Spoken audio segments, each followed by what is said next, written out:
Councilmember Bilbrough. Here. Councilmember Higgs. Here. Councilmember McCarthy. Here. Council Vice President Wright. Vice President right here. Oh, okay. And Council President Raynor.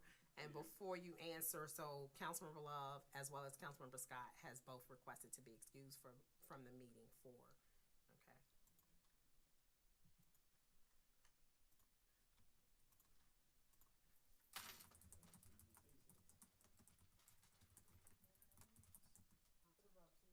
He's on travel. Yeah, that's all they need. Nope. It's Lisa Norman. Yes. You have the floor. Okay, thank you. Actually, I'm gonna let Alan Parks start, my associate from MDT, and then I'll take over with a question.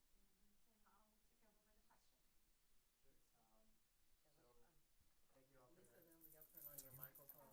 There's a little button to the right there. With the face, okay. Hey, there we go. First off, thank you all for letting us come and present and talk with you all this evening. We really appreciate your time. My name is Alan Parks. I'm a consultant with MGT Consulting. I am here with Lisa Norman. We are here to work on the performance audit for the city of Seat Pleasant. I have a quick PowerPoint that we've shared with you guys ahead of time. I'll go over through that real quick, and then we'll also go through some interview questions that we have for you all. And then, as always, there's time to stop me and ask any questions as I go through the PowerPoint or as we go through the interview questions as well. Feel free to ask and stop us and let us know if you have any more comments or questions for us. So, are we... Okay, we're good.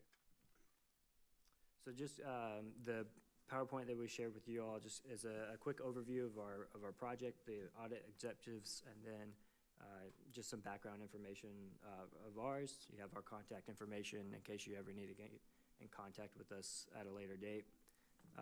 But just real quick, instead of doing a financial statement audit, which is what you all are going through now for old financial statements, we are doing a performance audit. So the key difference there for us is instead of looking at the numbers and if they're material correct and the presentation of those financial statements are accurate, we're more looking into the processes. So we're more focused on the efficiency, the effectiveness of your processes, making sure that everything's operating as it should be based off your policies and procedures, and then also looking to give recommendations on those policies and procedures as well. Not only with that, we're also going to be looking at compliance with controlling laws or rules, regulations, and anything that is within our audit scope as well when it comes to those.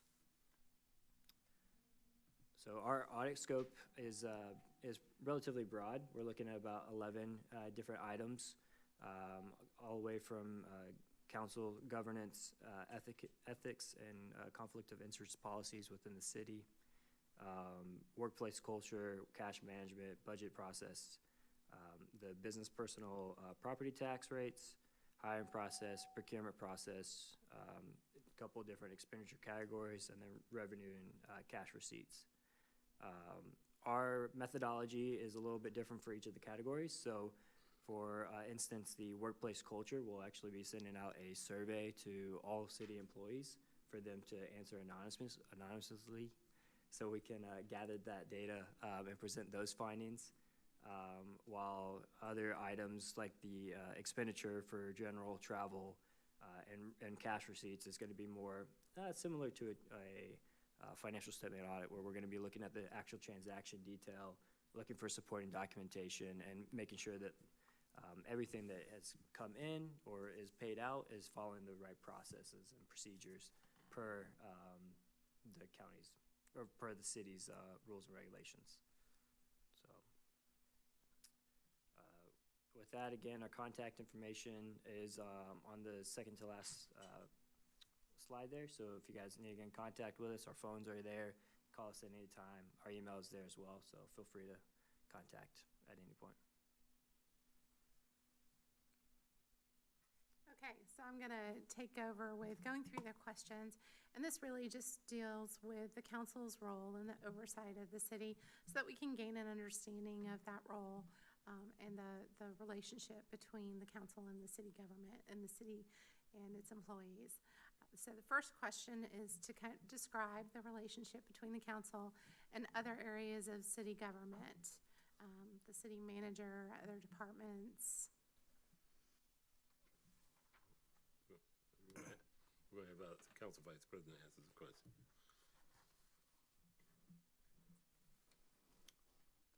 The city council works closely with the office of the mayor and the city manager. However, in accordance with the city charter, section C-701, the city manager oversees the day-to-day operation of the city, and the department managers report directly to the city manager. The city council receives monthly reports from the department managers, and the council committee works in conjunction with the department managers with the city manager's knowledge.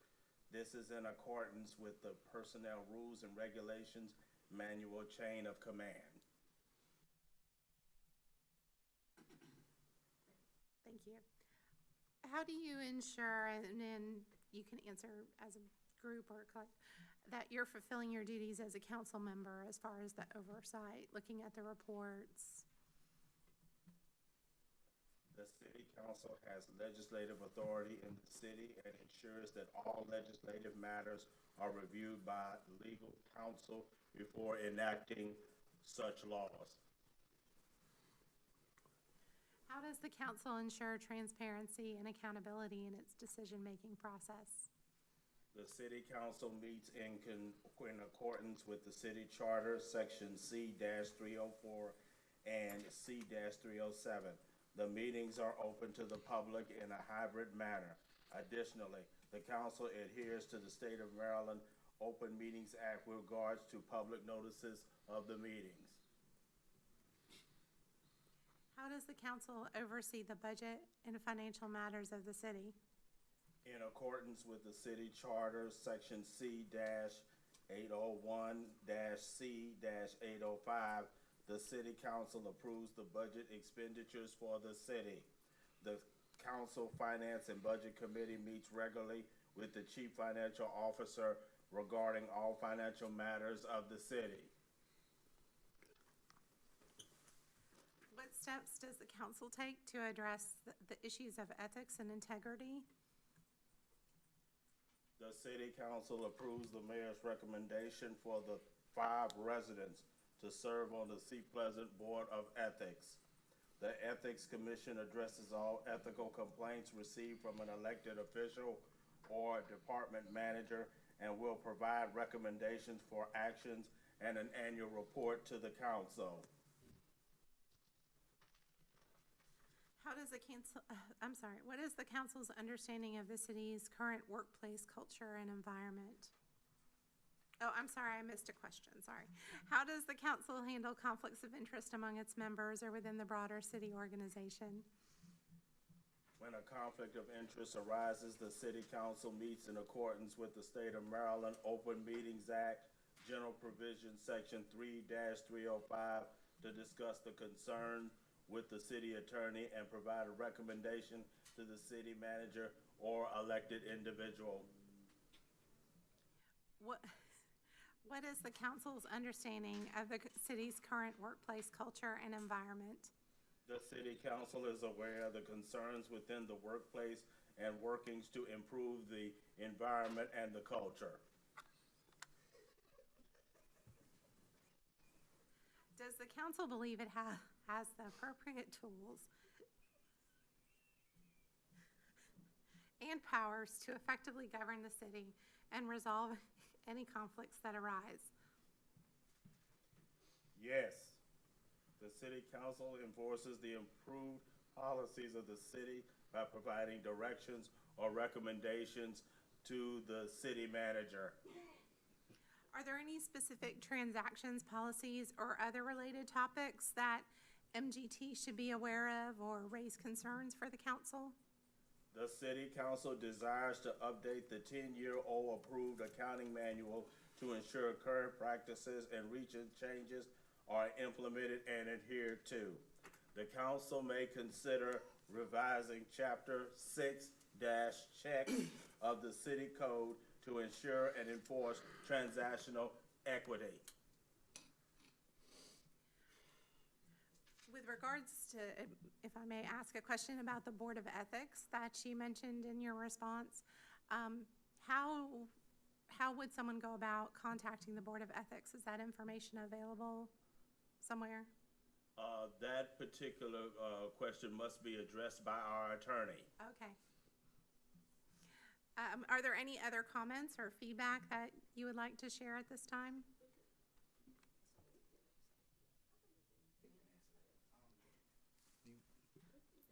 So the Board of Ethics, as the city clerk, I sit on as for the administrative portion, so all complaints for the Seat Pleasant Board of Ethics is filed through my office, Oh, which okay. is given directly to the Ethics Commission.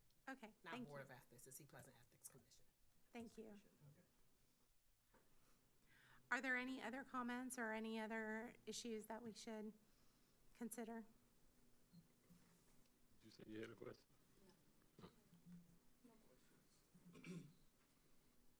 I have no questions.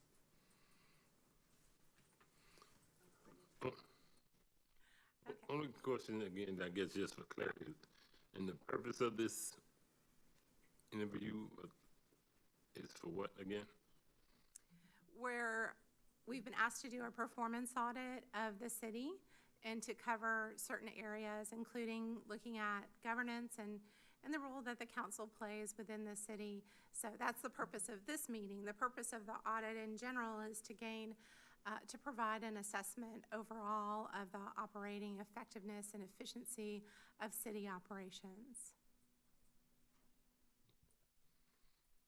May I address the council?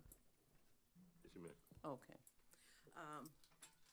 Council President, Council, just a reminder, this is a part of the Mandate and Appropriations Bill 2023 regarding the city of Seat Pleasant to conduct a performance audit and to report back to the legislature with the results.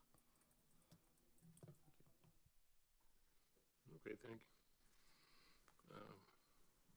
Nobody else have any questions or comments? No? Okay.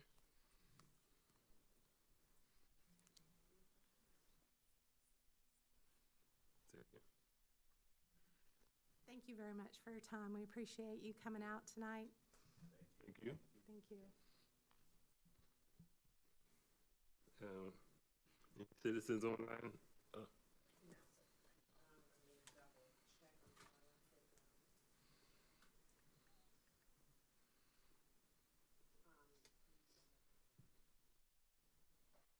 No citizens are online, I apologize. I'm saying no without. No other meeting topics? Legislation. Can they be excused? Yeah. We have a piece of legislation.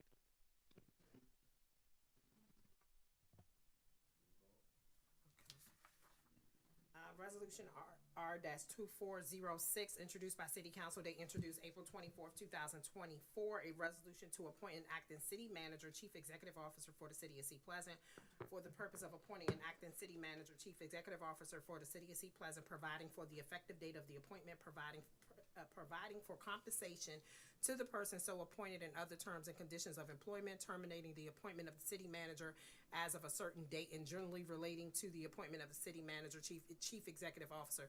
Whereas pursuant to C-701A and B of the Charter of the City of Seat Pleasant, the Charter of the City Council may by the majority vote appoint a city should be city manager, says city administrator. And whereas the city council adopted resolution R-2305 on December 5th, 2022, appointing Monica Y. Ojo as the city manager for the city of Seat Pleasant, who resigned on April 13th, 2024, effective May 1st, 2024.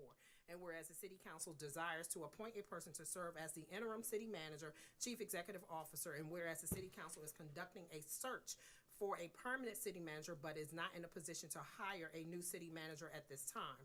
And whereas the city council desires to appoint a person to temporarily perform the duties and fulfill the responsibilities of city manager for the city on an acting basis until a permanent city manager is appointed and assumes the position.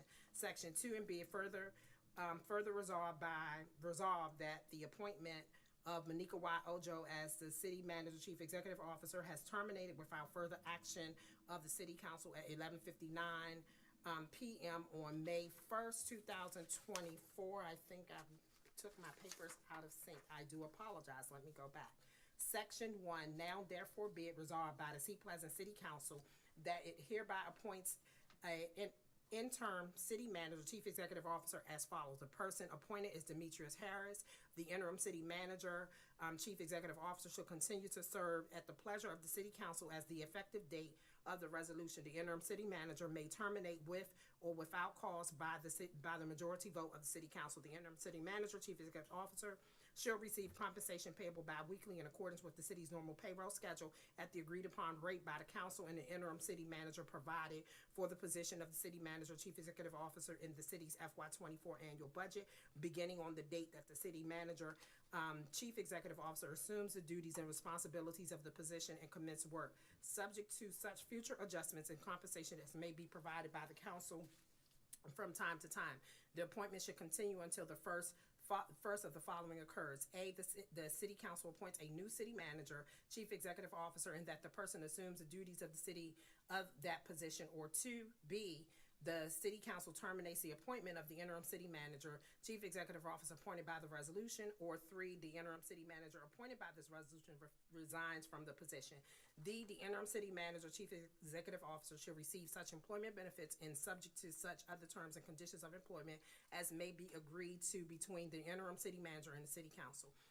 E, if the interim city manager, chief executive officer shall remain in the position of the interim city manager, the city council shall conduct a performance review of the interim city manager, chief executive officer in accordance with the city's personnel rules and regulation manual. If the person so appointed as the interim city manager serves for more than 90 days, which should be mutually agreed upon by the city council and the interim city manager, chief executive officer.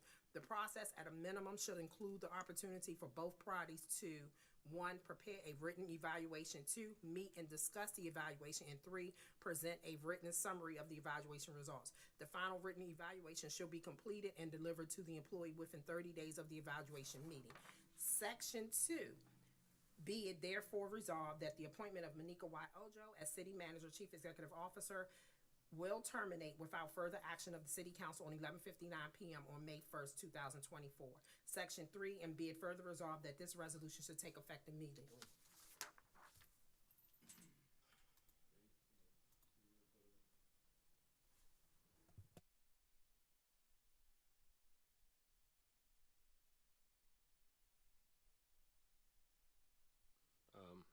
Anybody would like to make a motion on this resolution? I'd like to make the motion. I'll second. Okay, any questions? Hearing, Online voting is open. okay.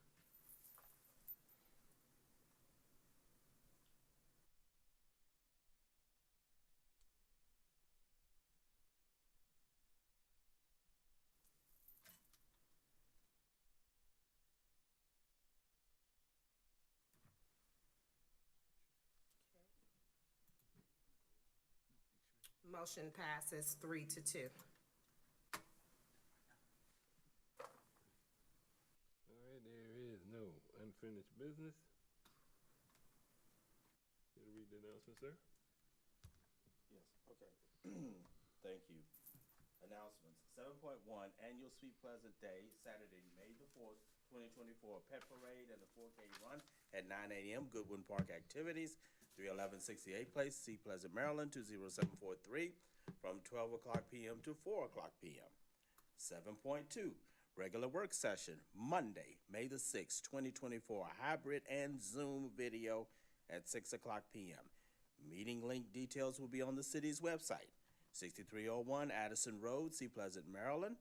And 7.3, public session Monday, May the 13th, hybrid and by Zoom video at 7 p.m. Meeting link details will be on the city's website, 6301 Addison Road, Seat Pleasant, Maryland 20743.